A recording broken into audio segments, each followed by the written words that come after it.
Hi, my name is Welcome. 30 years ago, I wanted granite countertop in my kitchen. I couldn't afford it. So I thought about making concrete countertop. And apparently now, concrete countertop are very popular. You hear the big bang next door? That's the gym. They're dropping weight like animals. So popular that my little niece, Dominique Quintal, wanted to try to make some for her kitchen. I'm going to show you what I know about concrete countertop. Good morning, my name is Welcome. Good morning. My name is Welcome. Welcome. Good morning, my name is Welcome. Good morning. This is Welcome, a French-Canadian interior designer badass. I know it looks dangerous, and it is. Welcome designs, builds, renovates, and transforms his clients' businesses from dull to dynamic. This is Welcome's World.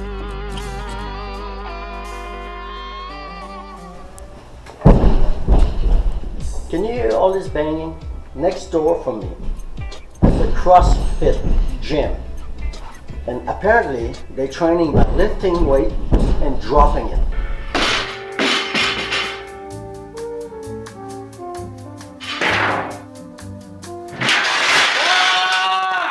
Okay, so we're gonna make a template. This is the easiest, best way to make a perfect template. Using 1/4" Luan, we're gonna make a bunch of little strips.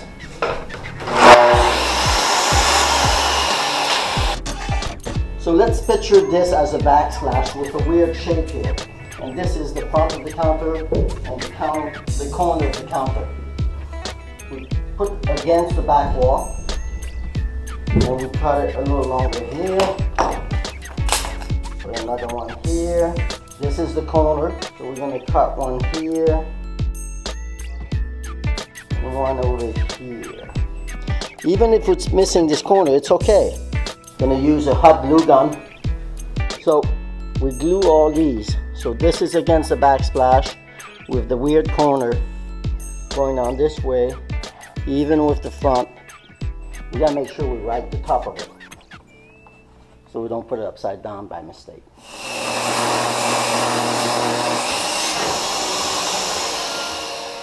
These gonna be the side of our form. We can't leave them wood because if we do, what's gonna happen, we're gonna see the wood grain. Unless you wanna see the wood grain, leave it like this. But I use packing tape.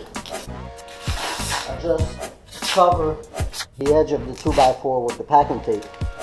I put 2 layers just to make sure we don't see the wood grain. Okay, now let's say you want a sink and it's an under-mounted sink, so you have to have the cutout, the hole, nice and smooth. Or if you want to use a farmer sink that sticks out the front, and so 3 sides of the sinks gotta be nice and smooth. What I use that pink styrofoam, Home Depot again. The reason I use styrofoam, it's a lot easier to shape. I know it's a small sink, but it's a sample. Putting the tape around our little sink shape. That's it. Okay, now the next step is to get our mold done. There's a couple options to do the base. One of them, I like to use this board that you can buy at Home Depot. It's 1/4" thick. And it's used for a writing board. You know, you write with one of those felt pen. First thing we gotta do is take a template. Remember, it's a top. That's our template. We gotta put it face down and then frame this with our 2x4. So we're gonna pre-drill to make sure we don't split our 2x4.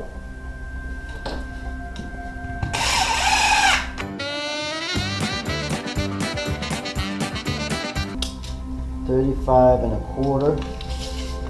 This one we got a minder because it's an inside corner. Now when we do this, the tape is 2 inches. The 2x4 is 1.5 inches. We gotta make sure that the plastic stays underneath nicely.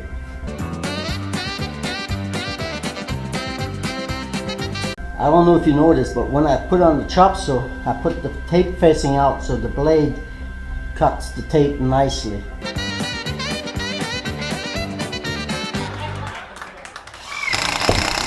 Okay, we got the outside of our frame basically done. Remember this corner I was telling you doesn't really matter because the piece keeps going. Now let's take this off. We got our little sink. There's a seam here where we started and end. So we're gonna put that seam against the front. So let's put it there. Put a couple washers. So since it's styrofoam, it's gonna wanna crush. It's nice and tight. One more thing. If you have that kind of sink, an undermount sink, that means you're gonna need a hole for a faucet. Over here, I got a cap, a PVC cap. We're gonna make a hole in there. And we're gonna put a screw in it. Okay, now, if you want a hole for a garbage pail, you do the same thing in the sink. If you want here, if you want a butcher block, you gotta make sure you know the size. And then what you do, you cut a piece of plywood.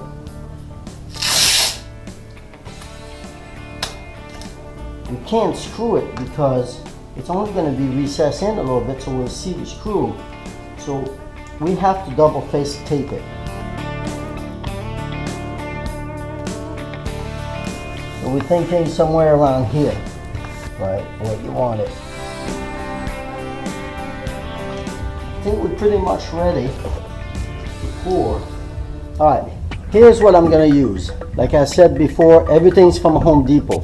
So we're gonna use precision grout, and we're gonna use concrete cement color and acrylic fortifier. This will make your countertop a little bit more waterproof. Use a good bucket, fairly clean as possible. A mixing bit on a 1/2-inch drill. You want your mix to be nice and smooth, so don't mix that by hand. Now it's not going to be all this stuff. This is just, I'm putting about a bottle just to have some of it in it. Some water. A nice broken bag.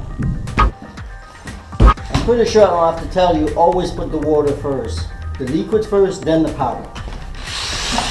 We want this to be like milkshake, fairly liquid. Now that we got a good mix, let's put the color in it.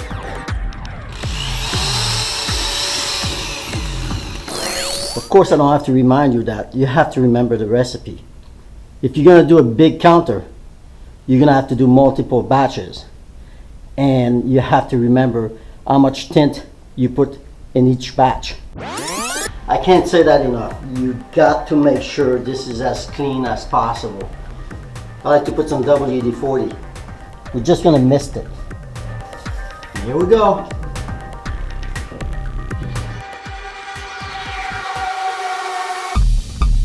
I'm gonna tap underneath the table and vibrate the bubbles out.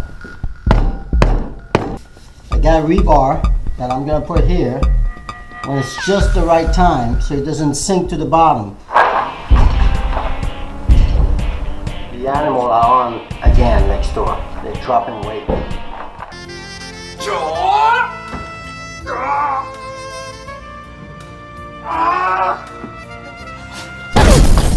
So, there's another way to do this. If you can't find that white board at Home Depot in a big sheet, you could also use Mylar.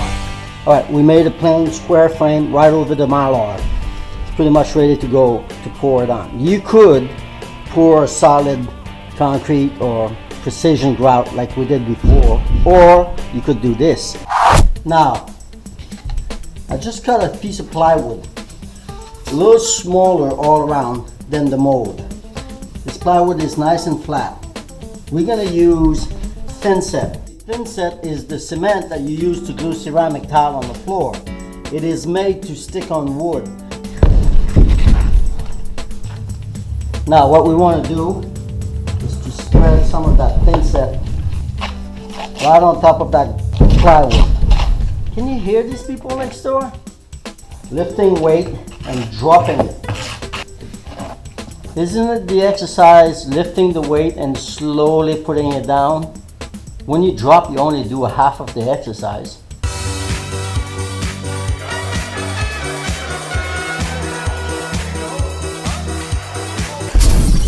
Alright, now that my little GoPro battery just died, I'm gonna have to finish that with my cell phone. We got a Mylar film.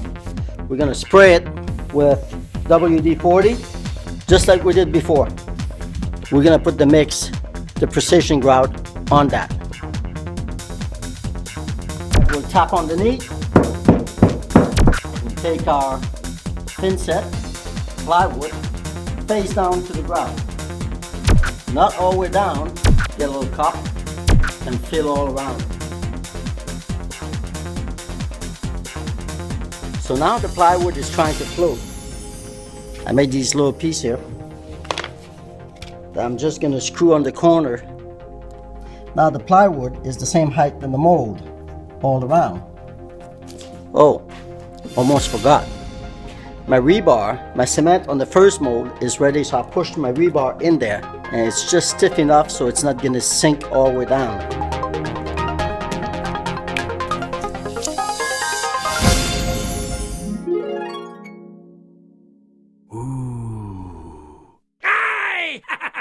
Okay, it's been a few days and you never know what's gonna come out of this. So I've poured a lot of concrete countertop. If you look around, there's maybe 40 different pieces and it's always a surprise. So let's check it out. First, let's check out the second one we did with the plywood in it.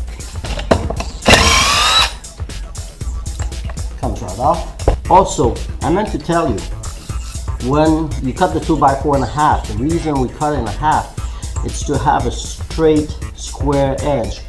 The sides coming right off, nothing stuck to the tape, and it looked like nothing stuck to the Mylar.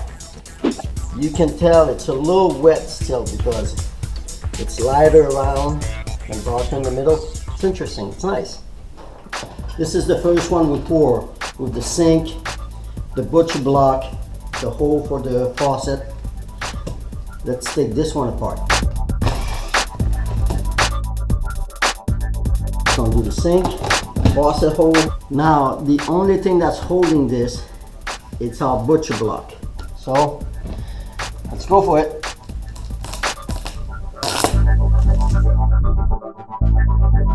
Okay, we have a little airline crack. That's okay, that looks good. You can tell it's still wet. It's got nice movement over here. I have to remove this. Came right off. Styrofoam, I want to take a chance. I'm going to cut it.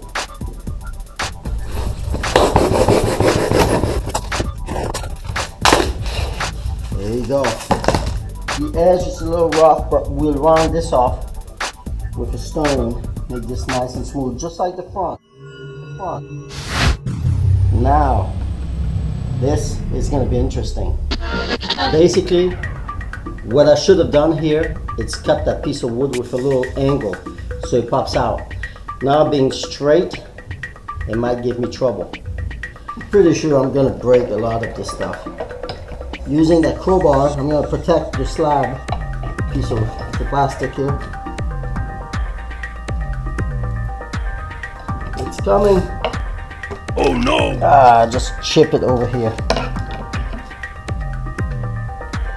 Oh no! And a big chip over there.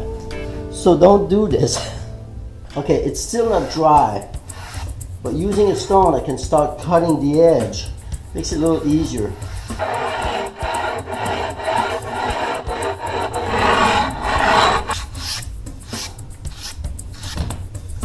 Alright, we're gonna let this dry. This section here that's broken, my mistake. That's probably one of the reasons it costs so much money to do concrete countertop, even though it's cheap to make. Is that if this would be for a client, I would have to redo it. If it would be for me, I'm just gonna keep it because it shows it's concrete, it's got some character. Once it's sealed and everything, it's gonna be fine. It still looks very good, but you got the idea, and I hope you're gonna try to make one and you're not gonna make that mistake.